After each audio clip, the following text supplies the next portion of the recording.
ডিচেম্বৰ মানেই যেন বনভোজৰ বতৰ। মানাহ ৰাষ্ট্ৰীয় উদ্যানৰ বনভোজস্থলীত উখল মাখল পৰিৱেশ। শীতকাল নমাৰ লগে লগে সকলো সাজু হৈ পৰে বনভোজৰ বাবে। মানাহ ৰাষ্ট্ৰীয় উদ্যানৰ বনভোজস্থলীলৈ আগমন বিভিন্ন প্ৰান্তৰ বনভোজকাৰী দলৰ। প্ৰতি বছৰৰ দৰে এইবেলিও শীতকাল আৰম্ভ হোৱাৰ লগে লগে ৰাজ্যৰ আন আন বনভোজস্থলীৰ দৰে মানাহ বনভোজস্থলীতো যথেষ্ট লোকৰ সমাগম। কোনোৱে যদি আহিছে পৰিয়ালৰ সৈতে, আন কোনোৱে আহিছে বন্ধুৰ সৈতে। মানাহ ৰাষ্ট্ৰীয় উদ্যানৰ বনভোজস্থলীত হাজাৰ হাজাৰ বনভোজকাৰী দলৰ সমাগম। কোনোবাই যদি চেলফি তোলাত ব্যস্ত, আন কোনোবাই আকৌ গীতৰ তালে তালে বন্ধুৰ সৈতে নৃত্যত মচগুল। মানাহৰ চৌদিশে এতিয়া উছাহৰ জোৱাৰ।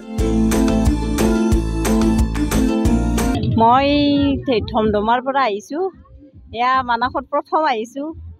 ভালে লাগিছে, ধুনীয়া পৰিৱেশ, চাৰিওফালে পানী, ভালে লাগিছে। 23টোতো ভালে গ'ল আৰু 24টো ভালে যাওঁ বুলি ভাবিছোঁ, আশা কৰিছোঁ। বেলেগ পৰ্যটকবিলাকক আহক, মানাহ চাওক, ভাল ঠাই চাব লাগে। মানাহত এয়া প্ৰথমবাৰ আহিছোঁ পিকনিক খাম বুলি। পৰিৱেশটো বেয়া লগা নাই, ভালে লাগিছে। ইয়াত অহা নাই, এনেই অইন জেগাত গৈছিলোঁ। অইন জেগাতো ঠিক এনেকুৱাই, কিন্তু কিছুমান আছে যেনেকৈ চাফ চুতৰা ঠাই। নদীত পানী কাচাৰা চাচাবিলাক পেলাব নালাগে, এইবিলাক খাই বৈ যিবিলাক পাত পেলাই থৈ যায় সেইবিলাক ভালকৈ পৰিপাতি কৰি ভাল ঠাইত নিৰ্দিষ্ট ঠাইত পেলাব লাগে। বাছ সেইটোৱে আৰু চাফ চুতৰা হ'লে ভাল লাগে। আহি দূৰৰ পৰা মানুহ আহিব, আমি আহিছোঁ যেনেকৈ। চাফ চিকুণৰ ক্ষেত্ৰত সেইটো মানে কিছুমান ঠাইত পাত পলিথিন পৰি আছে ন, সেইবিলাক পৰি থাকিব নালাগে। সেইবিলাক পৰি থাকিলে ভাল নালাগে, দূৰৰ পৰা মানুহ আহিলে অলপ বেয়া পায়। শালবাৰীৰ পৰা ছানিদুল ইছলামৰ ৰিপৰ্ট, এনি ভাৰত 24।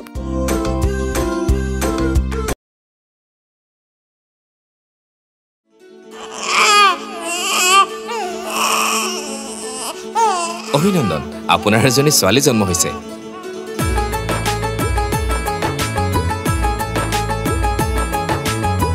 লাহি পাহি এজনী পৰি